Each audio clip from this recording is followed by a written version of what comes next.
Pernahkah Anda bertanya-tanya, mengapa begitu banyak pria tampak tertarik secara magnetis kepada wanita yang tidak mengikuti skenario kepatuhan, ketundukan, atau hal yang mudah ditebak?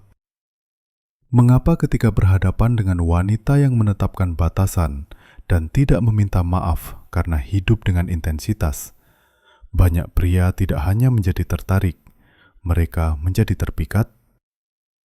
Mungkin jawabannya tidak terletak pada sikapnya, tetapi pada apa yang dibangkitkan oleh sikap itu di dalam diri mereka. Carl Jung mengatakan bahwa segala sesuatu yang kita anggap menarik pada orang lain sebenarnya adalah cerminan dari apa yang ingin disatukan oleh jiwa kita.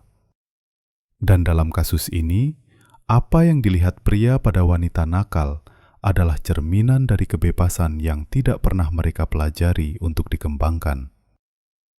Namun, apa sebenarnya wanita nakal itu? Apakah dia orang yang memanipulasi, mempermainkan, atau menyebabkan kerugian?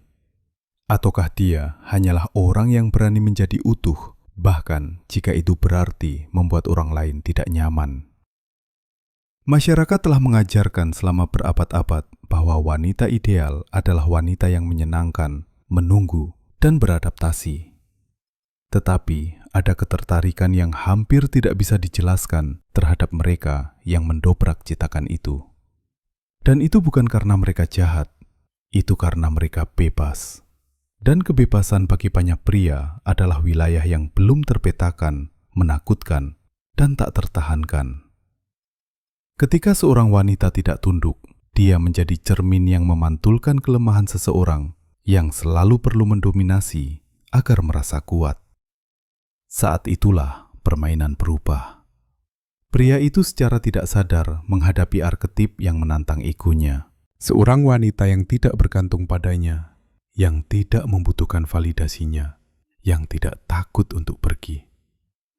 Dan semakin dia mencoba menyesuaikannya dengan harapannya, semakin wanita itu lolos dari jari-jarinya seperti pasir halus.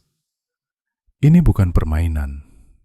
Ini adalah tarian simbolis antara kekuatan dan kerentanan, antara hasrat dan ketakutan, antara model maskulinitas lama dan kesadaran baru yang mulai muncul. Jung akan menyebut ini sebagai konfrontasi dengan bayangan, momen ketika seorang pria dipaksa untuk menghadapi bagian-bagian dirinya yang tidak pernah ingin dia akui. Dan itulah sebabnya dia kembali. Bahkan ketika dia bersumpah tidak akan melakukannya, bahkan ketika dia mencoba menggantikannya, menghapusnya, melupakannya. Karena apa yang dia rasakan di samping wanita itu bukan hanya gairah. Itu adalah konfrontasi. Itu adalah kebangkitan. Itu adalah undangan tak terucap untuk tumbuh, untuk berhenti menjadi anak laki-laki dan menjadi pria dewasa.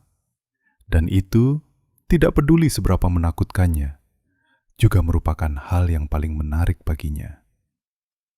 Wanita nakal itu tidak jahat. Dia adalah cermin, batasan, kompas. Dia menandai awal dari akhir bagi ego yang tidak bisa lagi dia pertahankan, dan awal dari pria baru yang belum dia ketahui cara menjadinya. Jadi, jika Anda pernah disebut sulit, dingin, atau terlalu intens, pahamilah, mungkin Anda hanyalah wanita pertama yang menunjukkan kepadanya bahwa cinta sejati bukanlah kepatuhan. Itu adalah revolusi. Dan bahwa bahkan jika dia tidak pernah mengakuinya dengan lantang, tubuhnya, tatapannya, dan kembalinya dia dalam diam akan selalu mengonfirmasinya. Karena wanita yang membangkitkan pria tidak akan terlupakan. Dia meninggalkan jejak pada jiwa. Dia menjadi titik pemisah antara siapa dia sebelumnya dan siapa dia akhirnya siap untuk menjadi. Segalanya dimulai saat seorang wanita menolak untuk mengecilkan dirinya agar sesuai dengan dunia emosional pria. Momen itu, yang nyaris tak terlihat oleh mata luar, memicu dampak seismik dalam psike pria. Jung mengajarkan bahwa jiwa manusia dibentuk melalui konfrontasi dengan apa yang paling kita hindari. Dan bagi banyak pria, konfrontasi itu disebut wanita yang tidak tunduk. Dia adalah simbol hidup dari bayangan, arketipe yang menelanjangi apa yang tersembunyi di balik topeng kebanggaan, otoritas, dan kendali. Ketika seorang wanita berkata tidak dengan tegas, ketika dia menuntut rasa hormat tanpa meninggikan suaranya, ketika dia menghilang tanpa drama tetapi dengan martabat, sesuatu pecah di dalam diri pria itu. Dan yang pecah bukanlah hasrat, itu adalah ilusi. Dia menyadari dia tidak memiliki kuasa atas wanita itu. Dan kesadaran itu, meskipun menyakitkan, sangat menarik. Karena untuk pertama kalinya, dia tidak menghadapi seorang wanita. Dia menghadapi dirinya sendiri.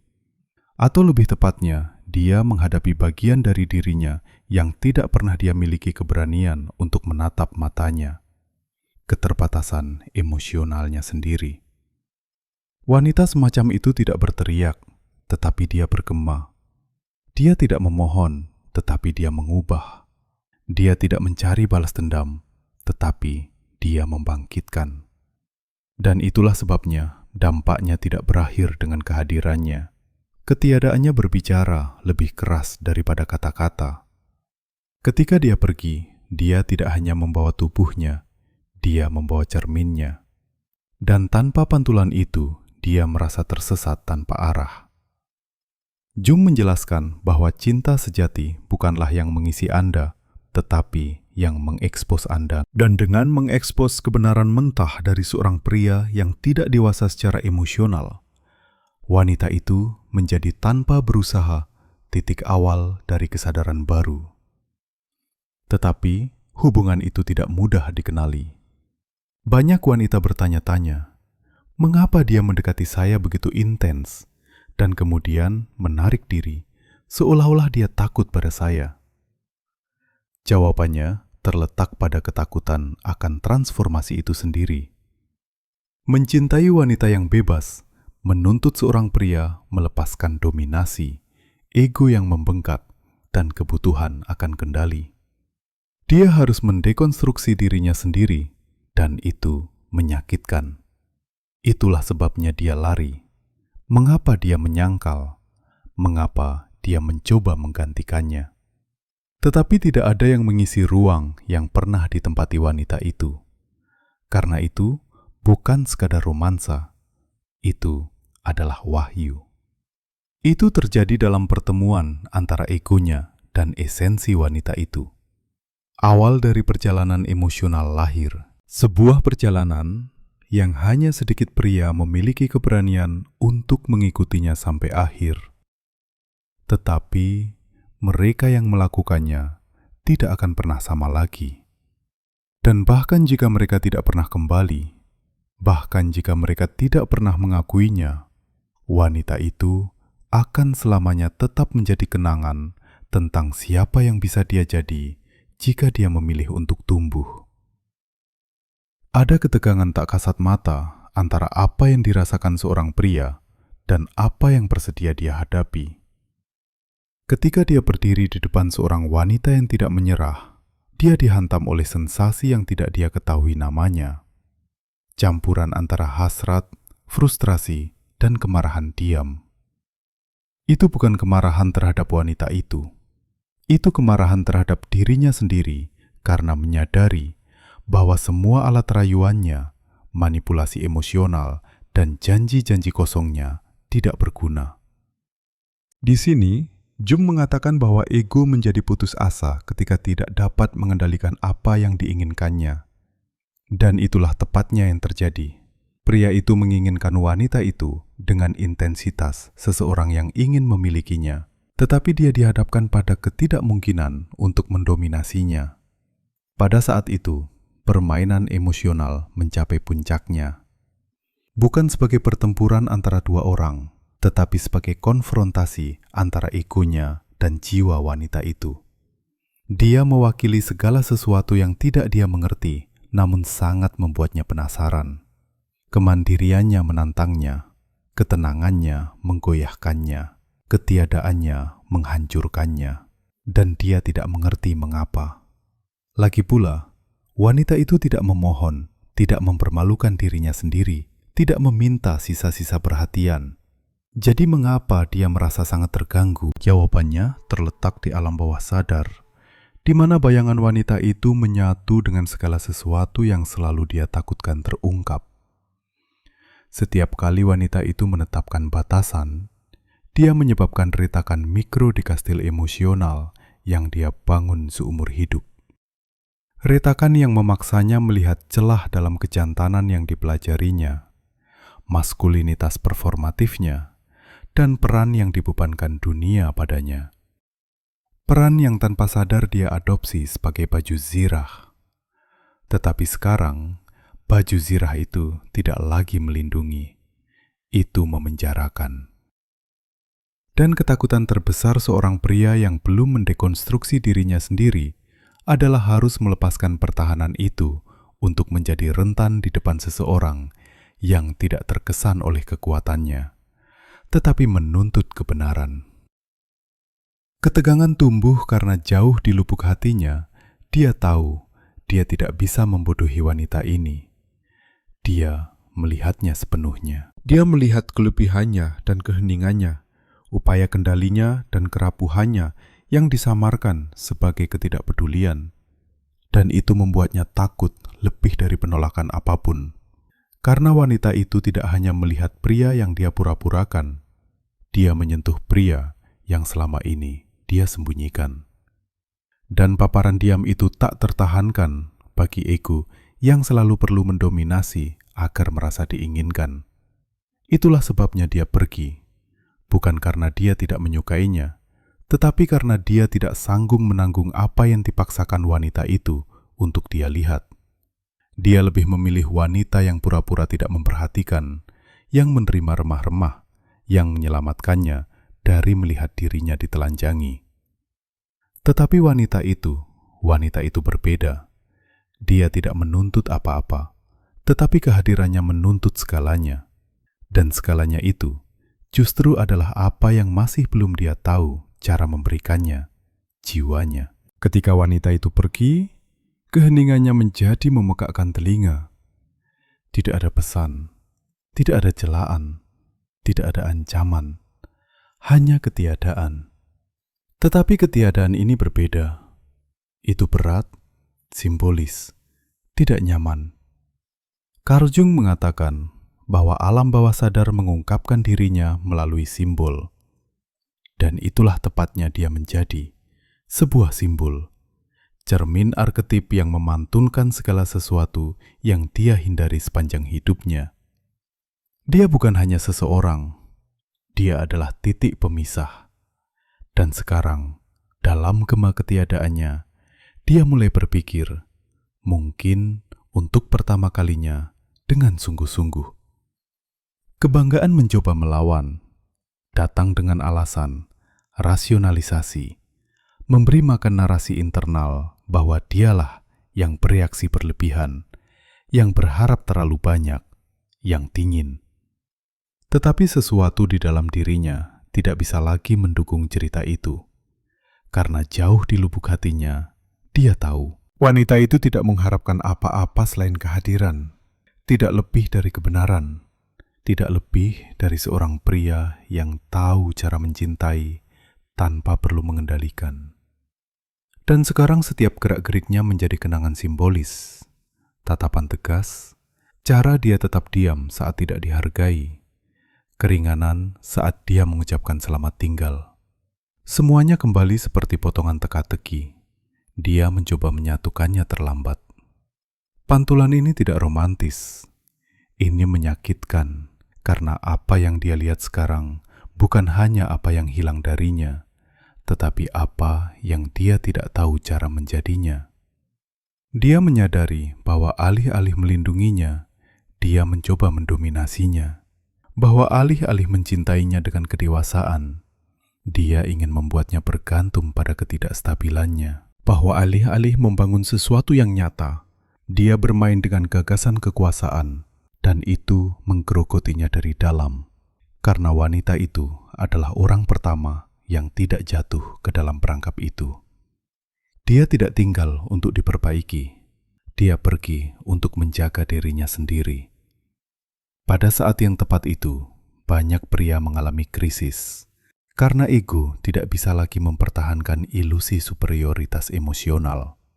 Dia melihat bahwa alih-alih menjadi kuat, dia tidak dewasa. Bahwa alih-alih menjadi diinginkan, dia dapat diprediksi. Bahwa alih-alih menjadi berani, dia kerdil. Dan kesadaran itu ketika tulus membuka retakan di baju sirah psikis. Retakan di mana cahaya mulai masuk. Jung mengatakan bahwa pengetahuan diri dimulai ketika kita berhenti memproyeksikan kesalahan pada orang lain dan mulai mengambil tanggung jawab atas bayangan kita sendiri. Dan itulah tepatnya yang dia picu, gangguan dalam siklus proyeksi. Dan dia mulai mengerti, bukan karena wanita itu jahat, dia adil. Bukan karena dia dingin, dia tegas. Bukan karena dia sulit, dia utuh. Dan wanita semacam itu hanya menakuti mereka yang belum belajar melihat diri mereka sendiri secara mendalam. Karena dia tidak menginginkan pahlawan, tidak menginginkan ayah, tidak menginginkan pemilik. Dia menginginkan seseorang dengan keberanian untuk berjalan di sampingnya, dengan jiwa yang telanjang, hati yang hadir, dan kebenaran di matanya. Dan sekarang dia melihat semua itu, tetapi dia melihatnya sendirian. Setiap transformasi sejati dimulai dengan kehilangan, dan tidak ada kehilangan yang lebih berdampak daripada yang memaksa seseorang untuk menghadapi bayangannya sendiri. Carl Jung menyatakan bahwa apa yang paling kita tolak dalam diri kita adalah apa yang paling mengendalikan kita. Dan ketika pria itu kehilangan wanita yang tidak membungkuk, wanita yang menghadapinya dengan isyarat diam dan kehadiran yang mantap, dia mulai merasakan di kulitnya apa yang selalu dia hindari untuk dirasakan. Kekosongan, ketidakmatangan emosionalnya sendiri. Bukan ketiadaannya yang menyakitkan, melainkan apa yang dia gali di dalam dirinya. Dan rasa sakit itu adalah awal dari sesuatu yang baru. Sedikit demi sedikit, pertahanan mulai runtuh. Kemarahan memberi jalan pada rasa malu. Penghindaran memberi jalan pada kerinduan. Kebanggaan memberi jalan pada refleksi. Dan di mana dulu ada baju zirah, sekarang berdiri seorang pria yang ditelanjangi dari ilusi yang membuatnya aman, tetapi jauh dari esensinya sendiri. Wanita yang dia sebut sulit sebenarnya adalah satu-satunya yang melihat melampaui fasadnya. Dan tatapan itulah yang mulai mengubahnya. Bukan karena dia mencoba mengubahnya, tetapi karena dia memaksanya untuk melihat dirinya sendiri. Dan benar-benar melihat diri sendiri adalah pengalaman yang mengubah selamanya. Ini bukan proses yang indah.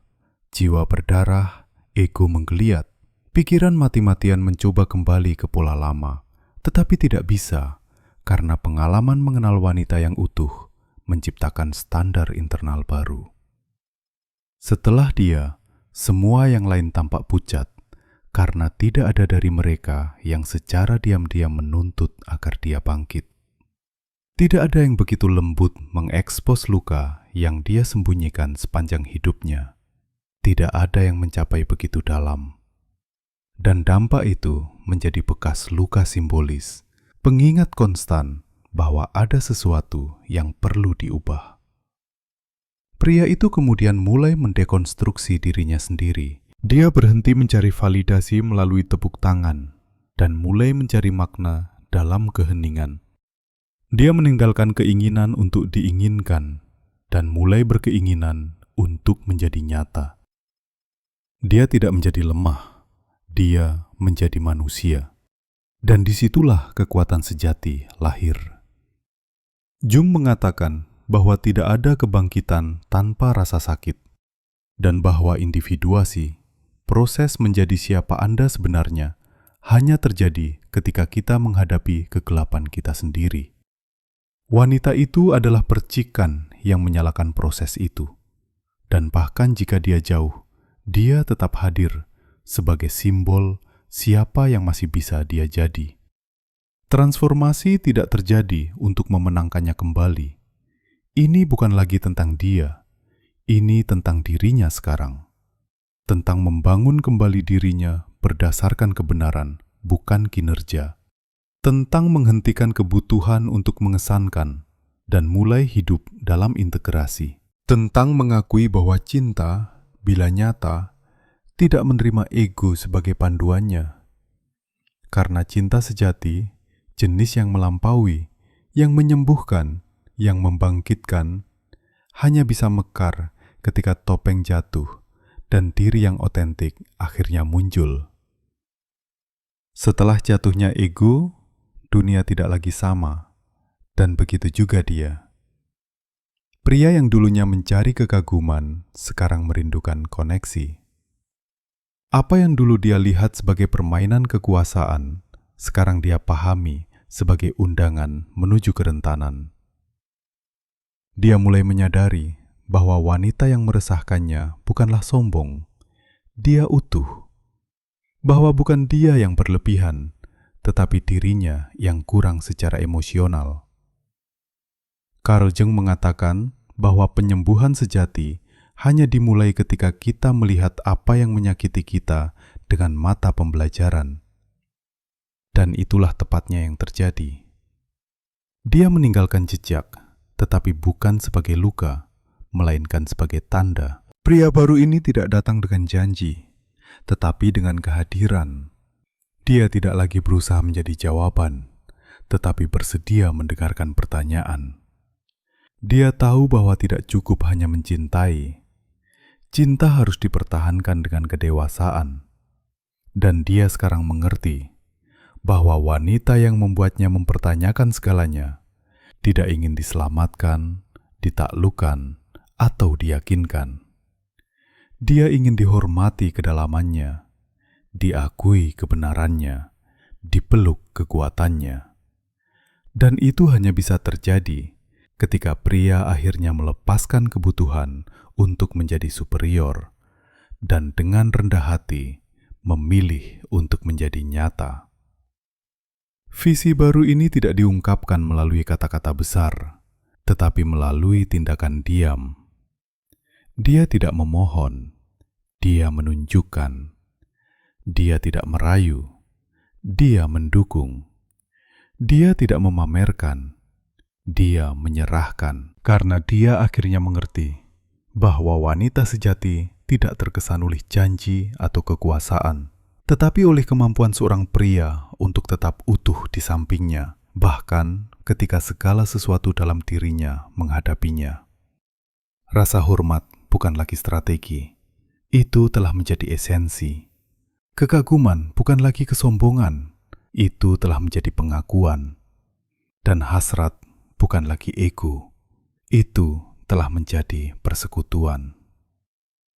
Tetapi dia juga mengerti bahwa mungkin dia datang terlambat, bahwa wanita ini sudah melanjutkan hidup, bahwa mungkin dia tidak bersedia membuka kembali pintu yang harus dia tutup agar tidak kehilangan dirinya sendiri. Dan bahwa alih-alih memicu kemarahan, itu memicu rasa hormat. Karena sekarang dia tahu nilai yang dia miliki dan harga yang dia bayar, karena menjadi satu-satunya yang melihat di mana dia masih buta. Carl Jung mengatakan bahwa tidak semua pertemuan dimaksudkan untuk bertahan lama. Beberapa datang hanya untuk membangunkan kita. Dan kebangkitan itu sendiri sudah merupakan keajaiban. Dia tidak menunggu pengampunan, tidak menuntut kembali, tidak mengidealkan reuni. Dia hanya melanjutkan dengan hati yang lebih jernih, jiwa yang lebih jujur, dan rasa terima kasih yang diam untuk wanita itu yang, tanpa meminta izin, masuk, mengekspos, merobek, dan pergi. Karena terkadang, itulah tepatnya yang dilakukan cinta. Ia menghancurkan yang palsu, agar yang benar bisa lahir. Dan sekarang, untuk pertama kalinya, dia siap mencintai. Mungkin bukan dia, tetapi dirinya sendiri. Dan hanya dari sanalah cinta lain bisa menjadi benar. Dia menjadi tonggak dalam garis waktu emosionalnya, bukan karena intensitas kata-kata yang diucapkan, tetapi karena kekuatan keheningan yang bersisa. Dan tidak peduli berapa banyak waktu berlalu, tidak peduli berapa banyak tubuh lain mencoba menempati ruang itu, tidak ada yang menggantikan apa yang dia wakili. Carl Jung mengatakan bahwa arketipe tertentu tidak dapat dihapus, hanya diintegrasikan. Dan dia persis seperti itu. Arketipe hidup, perwujudan wanita yang tidak datang untuk melengkapinya, tetapi untuk mendekonstruksinya. Yang tidak muncul untuk menghibur, tetapi untuk memprovokasi. Yang tidak datang untuk mengisi kekosongan, tetapi untuk menunjukkan bahwa itu ada. Dia mungkin mencoba melupakan, merasionalisasi, melanjutkan hidup. Dia mungkin menyelami cerita baru, suara baru, kehadiran baru, tetapi tidak ada yang akan menjadi dirinya, karena dia bukan sebuah fase. Dia adalah cermin. Dan cermin yang mengungkapkan, kita tidak pernah terlupakan. Bahkan ketika itu menyebabkan rasa sakit, bahkan ketika itu menelanjangi kita dari kesombongan, superioritas, dan kendali, dia mengetahuinya. Wanita yang dia coba jinakkan, pada kenyataannya adalah awal dari pembebasannya. Dan meskipun butuh waktu untuk mengerti, akhirnya masuk akal. Dia tidak sulit, dia diperlukan. Bayangannya tidak muncul sebagai nostalgia, tetapi sebagai kesadaran. Ketika dia mendengar ungkapan yang biasa dia ucapkan, ketika dia merasakan kekosongan di dadanya dengan namanya, ketika dia mengenali pada orang lain apa yang tidak pernah dia temukan lagi, dia mengerti. Dia mengerti bahwa tidak semua rasa sakit adalah kehilangan. Beberapa adalah benih. Benih yang dia tanam tanpa sadar, yang sekarang mekar dalam keputusan kecilnya, dalam cara dia mendengarkan, dalam bagaimana dia menghormati, dalam bagaimana dia memberikan dirinya. Dia adalah wanita terakhir dari tahap di mana dia masih tertidur, dan wanita pertama yang dia lihat dengan mata kebangkitan. Dan dia tidak akan pernah mengakuinya secara terbuka, mungkin karena gengsi, mungkin karena rasa hormat, mungkin karena dia tahu dia tidak lagi cocok dengan masa kini.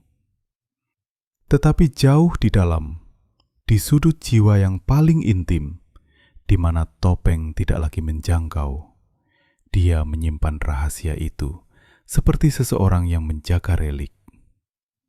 Dia bukan hanya seorang wanita, dia adalah wahyu, perwujudan dari apa yang bisa dia alami jika dia siap. Dan sekarang, setelah dia siap, dia mengerti bahwa beberapa pertemuan tidak dimaksudkan untuk bertahan lama. Mereka dimaksudkan untuk meninggalkan jejak. Wanita yang pernah dia sebut jahat itu sebenarnya hanyalah otentik. Dan kebenaran, ketika seseorang tidak siap untuk itu, menakutkan. Tetapi begitu terbangun, itu mengubah. Dan bahkan, jika jalan mereka tidak pernah persilangan lagi, apa yang dia bangkitkan di dalam dirinya akan terus bergema. Karena ada wanita yang lewat, dan ada wanita yang membangkitkan. Dan dia adalah kebangkitan yang dia habiskan seumur hidupnya dengan berpura-pura tidak dia butuhkan. Ada pertemuan yang tidak pudar, mereka tetap ada, bukan karena kekuatan, tetapi karena kedalaman, seperti jejak kaki yang terukir di jiwa. Mereka tidak berteriak, tetapi berbisik sepanjang hari, dan ketika keheningan jatuh, di sanalah jejak mereka mengungkapkan diri mereka paling jelas. Wanita yang pernah disebut jahat tidak pernah menjadi lawan dari cinta. Dia adalah portalnya, yang menuntut keberanian untuk menyeberang dan kerendahan hati untuk mengerti. Dia tidak menghancurkan pria yang dia temui.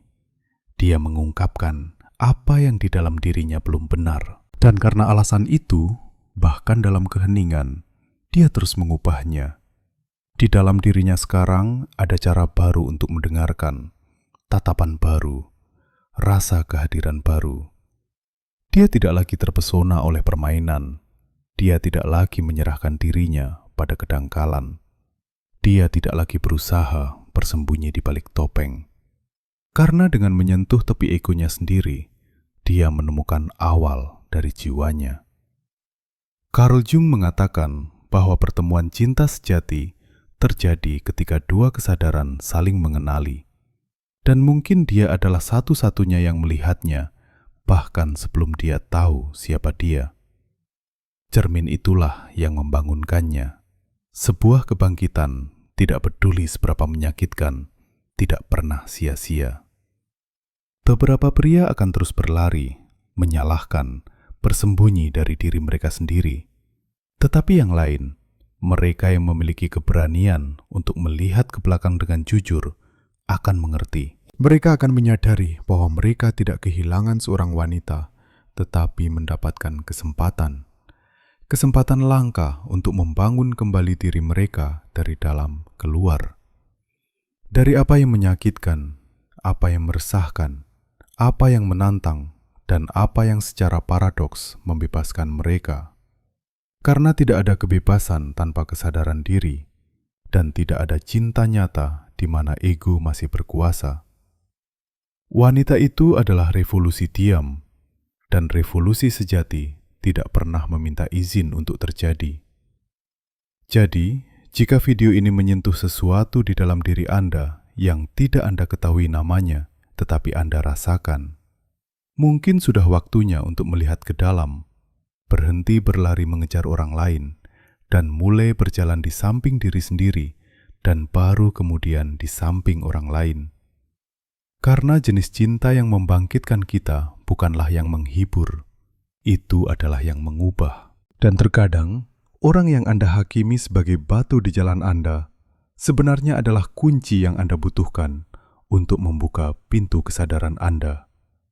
Dia bukan musuh Anda, dia adalah inisiator Anda. Jika pesan ini bergema dengan Anda, biarkan itu bergema melampaui Anda. Sukai, komentar, bagikan.